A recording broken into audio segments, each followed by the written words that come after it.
Bismillahir Rahmanir Rahim. This is the English translation of the Majlis of Hazrat Maulana Qamar Uzzaman Saheb Damat Barakatuhum, which took place on Wednesday, the 29th of Safar 1446, 4th of September 2024. Hazrat Wala is saying, Meyare ikar barseh shay ast, Kitabullah wa sunnat Rasul wa sirat Salaf. The foundation of this work of ours is based on three things: the Quran, the Hadith, and the practical life of the pious predecessors. Now, if there is no foundation, what work can we hope for? If the foundation is destroyed, we are saying the foundation is Kitabullah, Sunnat Rasul, and Sirat Salaf. By and large, the first two we quote quickly, and we know about it, Kitabullah and Sunnat Rasul.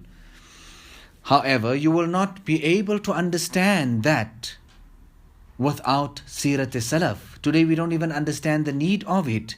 Hazrat Maulana Shah Wasiullah Sahab understood the need. He was a very great alim. He went and he stayed with Hazrat Tanvi. He learned, and then he taught. Mi'yar-e ikar barseh shay ast. Pehle seekha, fir sikhaya. So the foundation of this work is in three: the Quran, the Sunnah, and the Sirat of the Salaf. Maulana, yaad rakhiyega, learn this year. Meyare ikar barseh shay ast, Kitabullah wa sunnat Rasul wa sirat Salaf. I didn't even learn it myself, but I heard it so many times from Hazrat Maulana Shah Wasiullah Sahab that I by-hearted it. He used to lay much emphasis on Sirat Salaf. Then you would become successful. कामयाबी तो काम से होगी, न के हुस्न कलाम से होगी, जिक्र के इल्तिजाम से होगी, फिक्र के ihtimam से होगी. Success will not just come by sweet talks. Rather, it will come by being or making necessary upon yourself dhikr and having concern for your islah. I just come from Bombay now, and wherever I went, to the best of my ability, I spoke about the Sirat Salaf. How did they live Quran and Sunnah? There was a huge gathering as well, and I spoke about the importance of Sirat Salaf. So here, we're going to speak about the same Sirat of Hazrat Abu Bakr radiyallahu ta'ala an. So here, what is he saying? اتق الله في السر والعلانية فإنه من يتق الله يجعل له مخرجا ويرزقه من حيث لا يحتسب ومن يتق الله يكفر عنه سيئاته ويعظم له أجرا. Fear Allah in privacy and in public. Surely Allah makes a way out for the one who fears Him and provides him with sustenance from avenues he never imagined. Whoever fears Allah, He atones him his sins and bestows him with a great reward. So fear Allah. Don't show bravery, rather fear Allah. You know, this kitab I am reading from is the Aqwal Salaf. Now and then I have Majlis to conduct the Majlis from this kitab. It is translated in the English as well and the Arabic as well. Abstinence and piety were his distinguishing qualities. We're speaking about Sayyidina Abu Bakr radiyallahu ta'ala an. His slave presented some food to him. On one occasion, when he ate it, the slave said to him, "Do you know how I acquired this food?" He replied, "Tell me." The slave said, "I practiced fortune telling for a person in Jahili times. Although I did not know anything about it, I had merely deceived him. But I met him today, and he gave me this food in return for my favor." When he heard this, Hazrat Abu Bakr radiyallahu ta'ala an inserted his finger in his mouth and forcefully vomited whatever he had eaten. He used to say, The hell fire is the best abode for the body which has been nourished by haram. Now we learn the importance of eating lawful and wholesome food, and this is an important principle of the Sufis. Hazrat Abu Bakr radiallahu ta'ala was totally averse to leadership, materialism, the name and fame. He bore the heavy weight of the Khilafat solely to safeguard the Ummah from division and dissension, and was not desirous of this responsibility in the least. He asked for drinking water on one occasion. The people mixed honey in the water and presented it to him. The moment he brought it close to his mouth, his eyes welled up with tears, and he began crying so profusely that he reduced all those who were around him to tears as well. When he settled down, after some time, they asked him the reason for this. He replied, I was with Rasulullah sallallahu alaihi wasallam one day. He was addressing something and saying, Get away, get away. I asked, O Rasulullah, what are you driving away? He replied, the world came to me with all its splendor and riches, so I drove it away.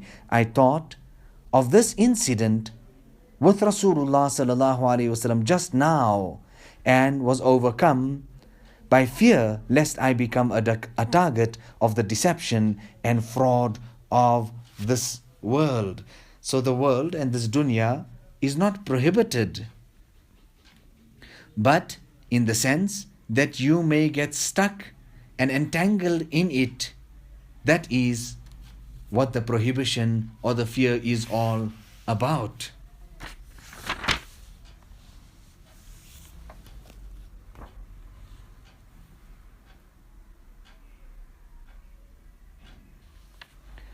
Hazrat Abu Bakr radiallahu ta'ala possessed the special qualities of humility and servitude. He would never consider it below his dignity to carry out the most menial tasks. He would very often milk the goats for his neighbors. When he was appointed Khalif, a young girl in his neighborhood became very worried and said in a sorrowful tone, who is going to milk our goats now? When Hazrat Abu Bakr radiallahu ta'ala heard about it, he said, by Allah, I will continue milking your goats. I hope that the Khilafat does not keep me occupied from serving the creation and the makhluk. Hazrat Abu Bakr radiallahu ta'ala had 40,000 dirhams in cash at the time of embracing Islam. He spent this entire amount for the sake of Islam. Rasulullah sallallahu alaihi wasallam constantly acknowledged his generosity. He said, Ma nafa'ani malu ahadin qattu, ma nafa'ani malu Abi Bakrin. No one's wealth helped me as much as Abu Bakr's. He used to spend entire nights in worship and fast most of the days. His humility and servitude in Salat was of such a level that it would appear like he would appear like a motionless stick.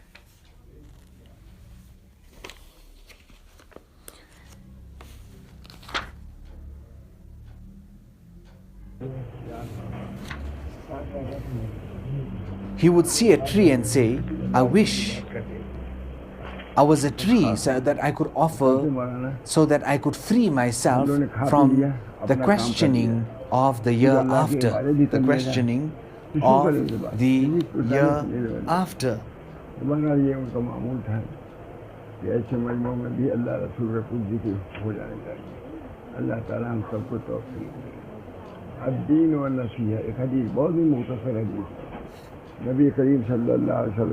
So Meyare-e-Kar, we're talking about the greatest individual of this ummah. Meyare-e-Kar barseh ast. The foundation of our work is based on three: Kitabullah, three things: Kitabullah, wa Sunnati Rasul, wa Sirati Salaf. So, if we want success, success is in that. So if we want success, we will have to do something. We will have to be punctual on our dhikr, and we will have to have fikr for our Islah. Somebody asked me that how long did it take me to write this kitab, and I replied 45 years. I said just right here, and I compiled this kitab over a period of 45 years. People come here, people from Gujarat, in Ramadan, they come here, and people even say these people carry out dhikr and they tilawat and they so much of the night. They stand, they sit on the steps there, leading into the masjid, and they recite Quran, etc. So people are saying that, and you people say to me, these Gujarati people, that we have taken much admonition and lesson from you, and I say to them, no, rather I have learned from you people. The khanka, the wujud of this khanka is actually that every person is taking from the nuraniyat and the blessings and the nur of the next person. The example of it is that of bulbs. The more bulbs you have, the more light and illumination there is. So similarly, the more people that gather here, the nur that comes is much more.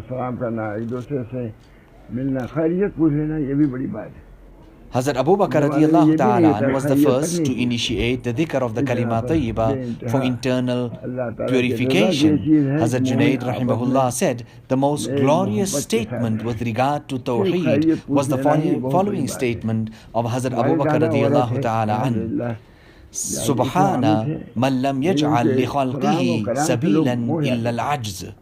Glory to that Zat, to Allah subhanahu wa ta'ala, who made no way except inability for His creation. If a person wants to get close to Allah subhanahu wa ta'ala, then it is ajizi and inkisari, no other way. जिसने मिटाया अपना नाम और निशा हफ्त इकली का बना इकलीम का बना सुल्तान. The person who humbled himself completely and totally, Allah subhanahu wa ta'ala then granted him acceptance. He saw a bird on a tree on one occasion and said, Tuba laka ya tayr, تأكل من شجرة وتستظل من شجرة وتصير إلى غير حساب يا ليت أبا بكر مثلك. How fortunate are you, O bird! You eat from the fruits of the tree and take shade from it. You have no worry about giving an account for your deeds. If only Abu Bakr could be like you, he would remain upright like a stick in salah. Hazrat Abu Bakr radiallahu ta'ala used to say, the greatest intelligence is taqwa, and the worst foolishness is fisq and fujur, flagrant sinning and immorality. Trustworthiness is a great act of honesty, and treachery is the worst lie. When he ate anything doubtful unknowingly and came to know of it later, he would vomit it and make dua to Allah, O Allah, do not take me to task for the effect of this food which has crept into my veins and intestines.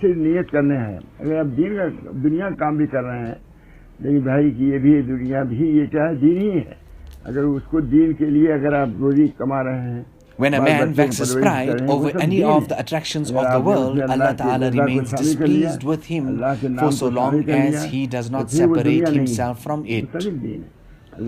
He would say, Sayyidina Abu Bakr radiallahu ta'ala, if only I was a tree which is chopped and eaten.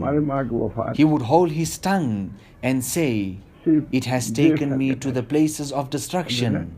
If the bridle of his camel fell off, he would seat his camel and pick it up. If someone had to say to him, why did you not order us, we would have passed it to you? He would reply, Rasulullah sallallahu alayhi wasallam said, do not ask anyone for anything. He would say to the Sahaba radiyallahu ta'ala anhum, I have been appointed as an administrator of your affairs, but I am not better than you. You should therefore assist me. Follow me if you see me on the straight path, and correct me if you see me deviating. He would be constantly worried and fearful to the extent that the smell of roasted liver would emanate from his mouth.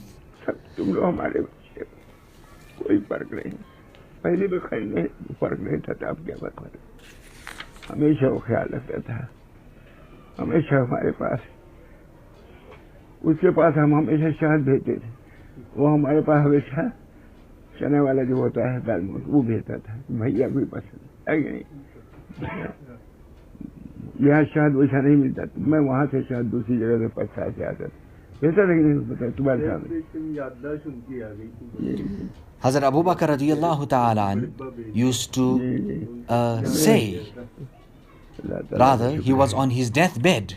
People came to visit him and said, O Khalifa of Rasulullah sallallahu alayhi wasallam, let us summon a doctor for you. He replied, a doctor has already seen to me. The people asked, what did the doctor have to say? He replied, the doctor said, I, Allah, do whatever I will. Allahu Akbar. When I arrested any alcoholic, Sayyidina Abu Bakr radiyallahu ta'ala is saying, the wish crosses my heart for Allah ta'ala to conceal his sin. When I arrest a thief, the same thought crosses my heart. Now glory to Allah. Look at the extent of kindness he had towards the creation.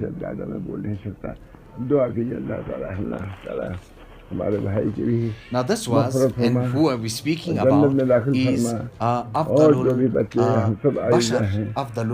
Bashar. I wrote this kitab. Allah allowed me to write it. I make dua to Allah that He allows me to practice on it. And whoever is listening as well, may Allah Ta'ala bless them as well. And how Allah subhanahu wa ta'ala treated His mu'amala with the salihin and the pious, that of shafqat, of compassion and mercy. Allah ta'ala show compassion and mercy to undeserving ones like us as well. Allah subhanahu wa ta'ala accept it and let the reward of this be Jannah. ربنا تقبل منا إنك أنت السميع العليم وتب علينا إنك أنت التواب الرحيم بحرمة سيد النبي الكريم صلى الله عليه وسلم.